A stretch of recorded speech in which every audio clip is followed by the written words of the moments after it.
Thrissur corporation വലിയ വികസനമാണ് നടത്തിയിട്ടുള്ളതെന്ന് മുഖ്യമന്ത്രി പിണറായി വിജയൻ. മാലിന്യമലയായിരുന്ന ലാലൂർ ചരിത്രത്തിന്റെ ഭാഗമായി. നഗരഗതാഗതം സുഗമമാക്കാൻ ശക്തൻ നഗറിൽ ആകാശപാത നിർമ്മിച്ചു. വിദ്യാഭ്യാസ മേഖലയിൽ മികച്ച രീതിയിൽ കോർപ്പറേഷൻ വികസനം കൊണ്ടുവന്നുവെന്നും മുഖ്യമന്ത്രി പറഞ്ഞു.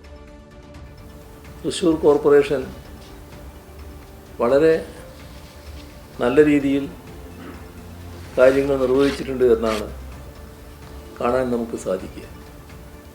അപ്പോൾ നഗര ശുചിത്വത്തിൻ്റെ കാര്യത്തിൽ വലിയ മുന്നേറ്റം ഇവിടെ ഉണ്ടാക്കാൻ കഴിഞ്ഞിട്ടുണ്ട്.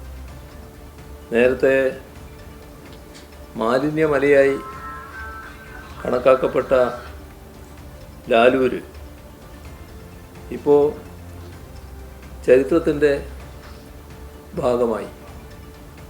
മാലിന്യം ബയോമൈനിങ് വഴി പൂർണ്ണമായി നീക്കം ചെയ്യാനായി.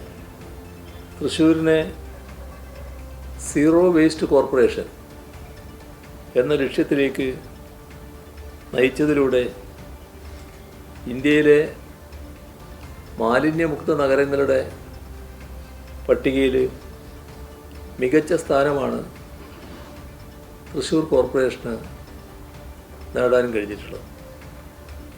അതേപോലെ തന്നെ നഗരഗതാഗതം സുഗമമാക്കാൻ ശക്തൻ നഗറിൽ നിർമ്മിച്ച ആകാശപാത അത് പൂർത്തിയാക്കിയത് ശ്രദ്ധേയമായ ഒരു കാര്യമാണ്.